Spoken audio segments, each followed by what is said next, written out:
In the heart of the Sundarbans, where the golden sun meets the emerald shadows of the forest, lived a majestic sambar deer named Kavi. For weeks, a relentless drought had gripped the land. The earth was cracked, and the air felt like fire. Kavi's throat was as dry as dust, and his legs trembled with every step.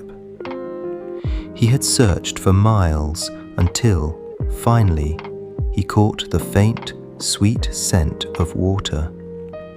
Driven by a last spark of hope, Kavi pushed through the thick mangroves and arrived at the banks of a wide, turquoise river. His heart leaped with joy. To Kavi, this wasn't just water, it was life itself. He stepped toward the bank, his eyes fixed on the cool ripples. But as he lowered his head to drink, a cold shiver ran down his spine. To his left, hiding in the tall golden grass, was Raja, the great Bengal tiger, his muscles tensed and ready to spring.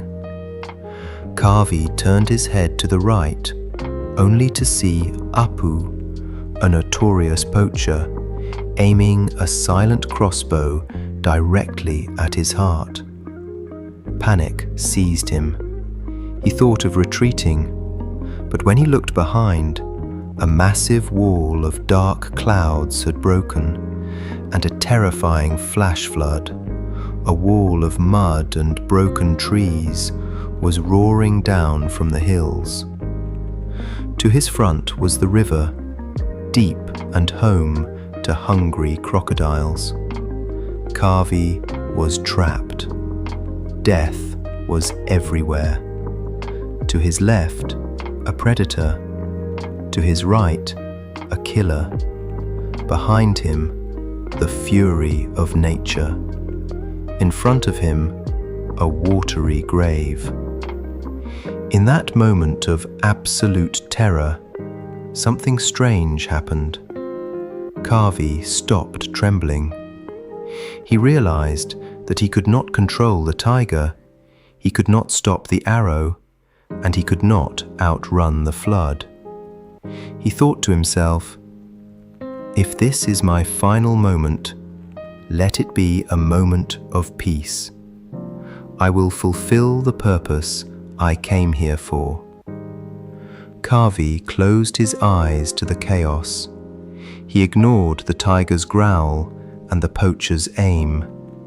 He lowered his head and took a deep, slow sip of the cool river water.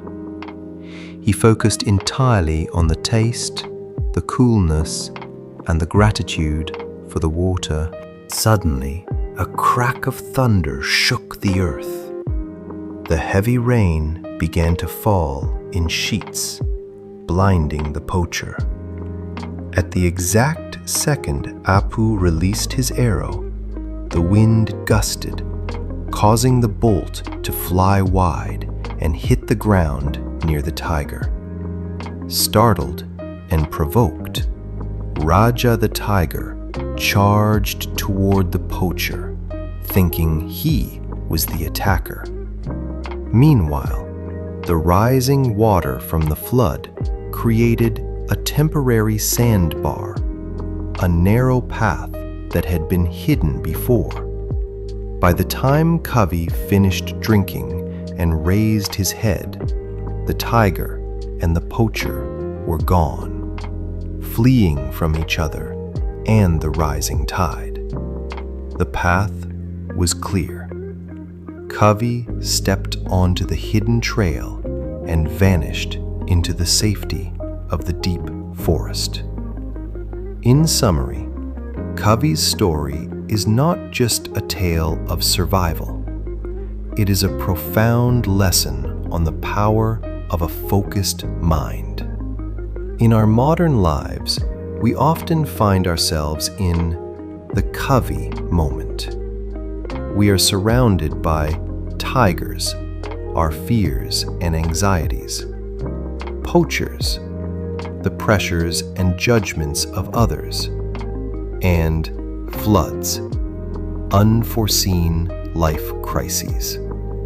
Ultimately, when we are surrounded by problems, our instinct is to panic and run in circles. But panicking only blurs our vision. The secret to overcoming life's greatest challenges is to focus on the present task. When you focus on what you can control, your actions, your breath, and your current goal, the noise of the world often settles itself. The next time you feel overwhelmed, remember Covey. Do not look at the tiger on your left or the hunter on your right. Ask yourself, what is the one thing I need to do right now? Drink your water. Do your work. Stay in the moment. Often, the storms of life will collide with each other and disappear, leaving a path open for those who had the courage to stay calm. Be the master of your internal world, and the external world will eventually fall into place. If this story touched your heart or gave you strength today, please like this video and comment below with the word "Stay calm" to show your resolve. Don't forget to subscribe to Hopecraft English for more stories that build your language skills and your soul. Keep learning, stay hopeful, and we will see you in the next story.